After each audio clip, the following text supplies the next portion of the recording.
Hello friends, my name is Dave. Good to have you join me on this fragrance hobby.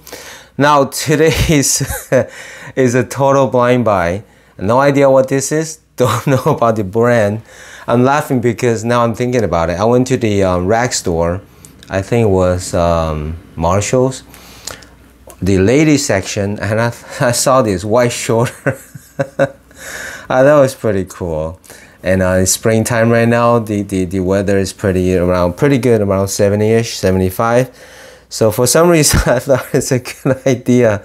So I'm just gonna go ahead and do a unboxing first impression and see what happens. Okay, I know this is a ladies fragrance, right? All right, there you go.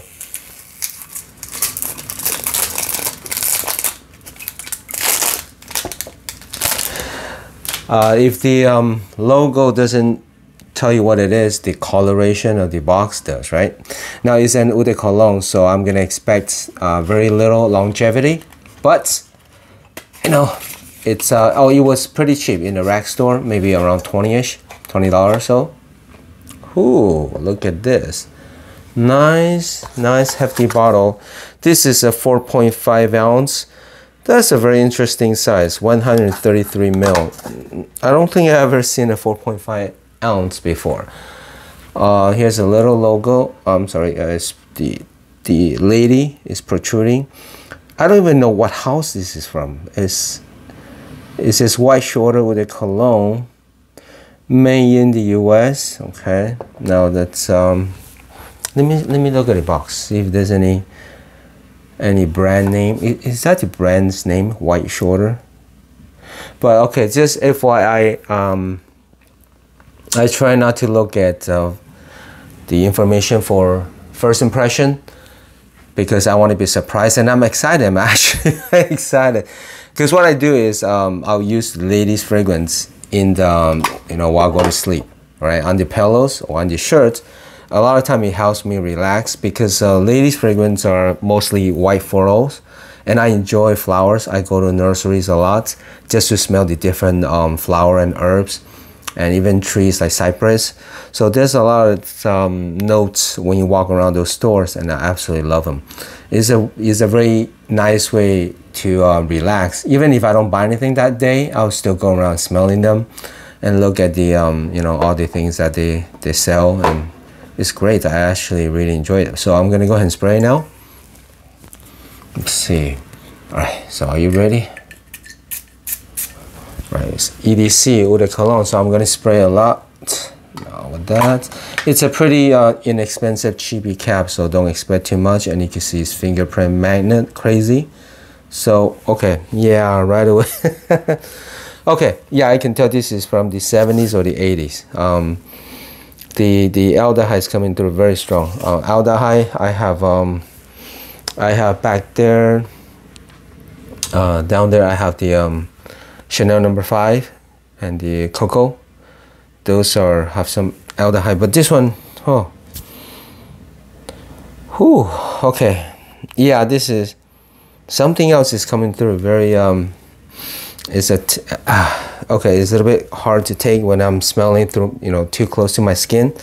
This is probably one of those gotta get whiffs instead of putting your nose to it. In case you don't know, there is a big difference. Sometimes, most times, if you put your nose up to your skin, and then versus you're just getting whiffs of it like from half feet away. So this one is definitely not good on my skin.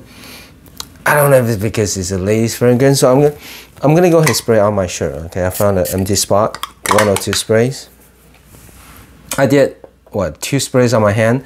It sprays out a lot of juice, and it's a little bit too much for me. What is getting too much? The aldehyde is fine, but sometimes it's coming out too strong. There's some sort of other notes. Okay, yeah, I think this is a little bit harder for me. Let's see. I'm trying to explain what I'm getting. Okay, sometimes when I get this fragrance from the ladies fragrance from the 70s or the 80s, there's a certain note that comes through. I have Elizabeth Taylor's Diamond. It's one of my favorite scents. for use on the pillow before I go to sleep. It's very relaxing. But then the aldehyde in there comes too strong, so it's actually too much, overpowering in a negative way. And yeah, this one is doing the same. It's pretty close to white diamond. I didn't expect this, but I guess the coloration of this, yeah, the aldehyde, I think there's some, I'm trying to pick out what other floral. There must be florals in here. I'm sure it's like white floral. There's no neroli, because I pick out neroli pretty easily. That's my favorite favorite floral note. But I think there's probably some gardenia and tuberose. Gardenia and tuberose. Now I have, let me grab something, okay? I'm gonna pause it for a second. All right, I grabbed something. There's a brand called Elisab, and they have a collection that looks like this. It's called Essence, and then there's a number. This is the gardenia.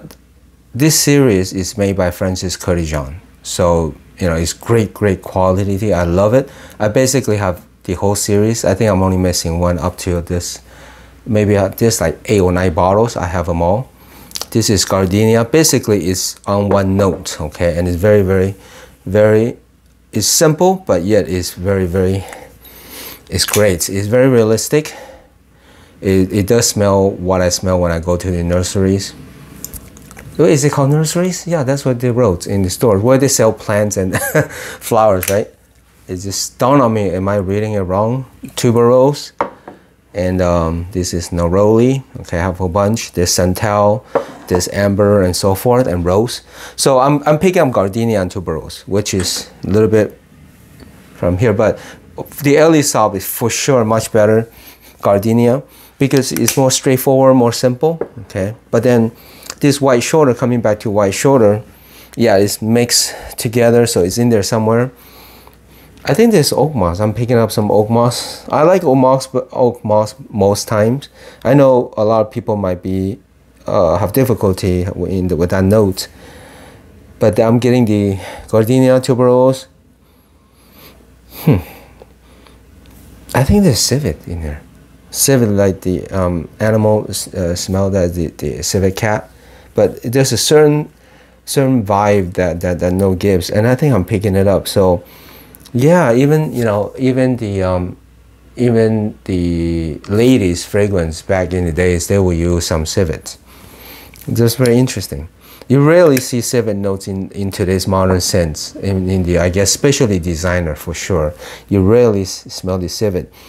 But if civet is done right, there's a certain sensation, or there's certain I guess animal instincts that it gives people. Seriously, I'm not kidding. There's a certain vibe to it, so it's definitely not mass appealing. You know, I gotta say that. So you know, expect that it's not gonna be mass appealing, but it brings there's this type of smell in Chanel No. 5, Coco Chanel No. 5 for the ladies fragrance. Okay, so yeah, this is for sure. It's powdery. You know, it's powdery. There's some green notes here. Can't really pick out exactly what it is. A lot of time it's mixed together, so it's hard to tell. But yeah, those couple florals I mentioned is coming through.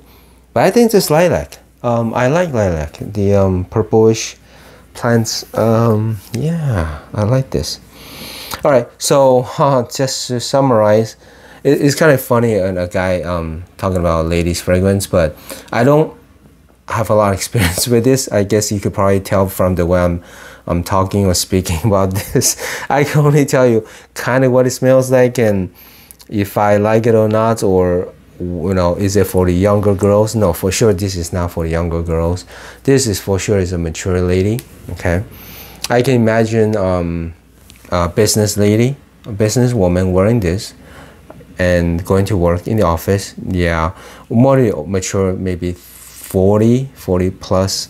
So yeah, it'd be kind of hard for me. All right, so yeah, I'll spray this on the pillow and or in the room as a room freshener, just to smell. Hey, it's nice to have your room smell, or your bed smells like lovely, warm, comfortable lady scent, right? It's a very good thing actually, and it's filled with white floral. So who doesn't like that in their rooms, right? So with that said, this is it's a very funny size, but then it's 4.5. It's large enough that yeah, I'll just use it as a room sprayer. It's pretty cheap and it's enjoyable. So right now, springtime is a nice time for this, but for summer, I think high heat is gonna be too cloying. This review has become too long, longer than expected. I was expecting like a 5-minute short unboxing, but then sorry about the rumbling, but I hope it's okay. So if you ever see white shoulder, you know what it is. It's in this box, white shoulder. Okay. Yeah, I kind of. Maybe after this, I gotta look into this house or what house this is. I really seriously cannot find the name, and they don't tell you on the bottle. There's nothing down here, you know. It just say white shoulder with the cologne spray, made in the U.S. Wait, it says Canada. EA Fragrances Canada, Ontario. Okay, Markham, Ontario. So I don't know what brand this is. Okay. But that said, it's a nice, decent fragrance for its genre, the category, for its time and age. I think it's a 7.5 out of 10. So it's decent. That's what it's not expensive. But if you want some that's, decent and on the cheap, grab it. It'll be fun for a lady. Well, I don't know how it goes on the lady chemistry. But okay, for your pillow at nighttime or as a room freshener, good, thumbs up. Okay, for a guy to wear, no, don't wear it. They will look at you funny, right? I hope that is kind of helpful. Sorry about this silly review. I'll still put it up. It's first impression. I cannot unbox. I cannot put it back in the box again. So as always, just chatting for fun, right? So nothing serious, nothing big deal. So watch it for what it is. Okay. As always, thank you so much for watching and see you next time.